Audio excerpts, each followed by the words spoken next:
Hello बच्चों, let's read the question. Two blocks of masses 10 kg and 30 kg are placed on the same straight line with coordinates 0, 0 and x, 0 respectively.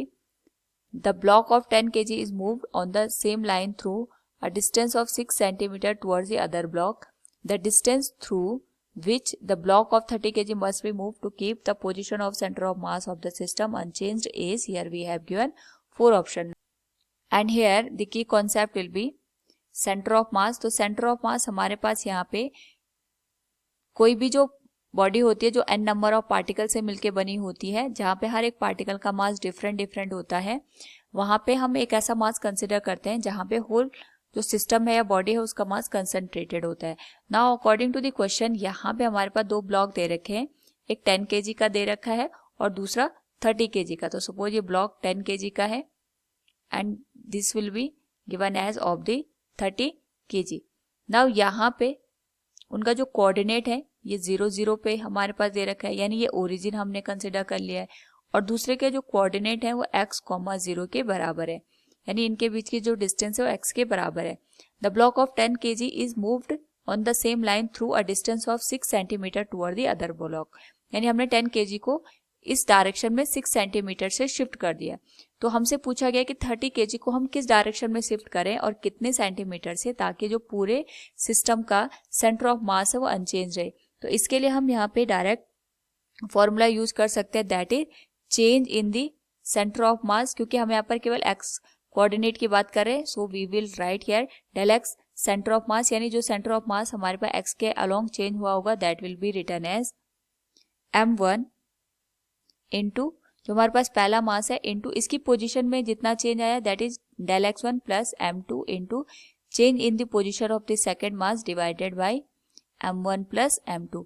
Now यहाँ पे हमारे पास जो centre of मास है उसमें कोई भी चेंज नहीं आना चाहिए, यानी अगर हमने इसको यहाँ पे 6 सेंटीमीटर से शिफ्ट किया तो उससे पहले और बाद में दोनों ही कंडीशन में जो सेंटर ऑफ मास की पोजीशन होगी वो सेम होगी. So we can say here जो change in centre of mass will be equal to 0.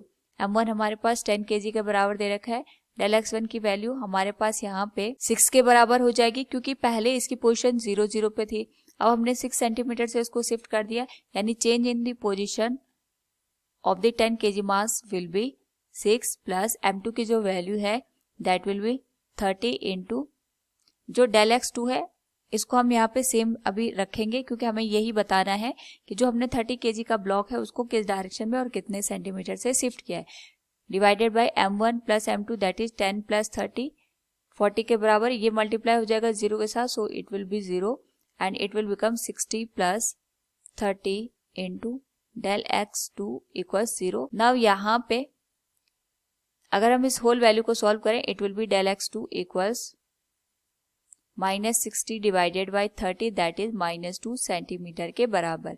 This will be the position of the 30 kg block. और माइनस साइन हमें ये इंडिकेट कर रहा है कि हम जो ब्लॉक है उसको लेफ्ट हैंड साइड शिफ्ट कर रहे हैं. अगर यही वैल्यू पॉजिटिव होती तो इसका मतलब हम इसको राइट हैंड साइड शिफ्ट करते. So from the given question we can say here 2 centimetre towards the 10 kg block. हम यहाँ पे 30 kg के ब्लॉक को अगर 10 kg ब्लॉक की ओर 2 सेंटीमीटर से शिफ्ट कर देंगे तो हमारे पास जो पूरा सिस्टम होगा इसका सेंटर ऑफ मास पे कोई भी फर्क नहीं पड़ेगा. So option C will be the right answer. Hope all you understood it. Thank you and best of luck.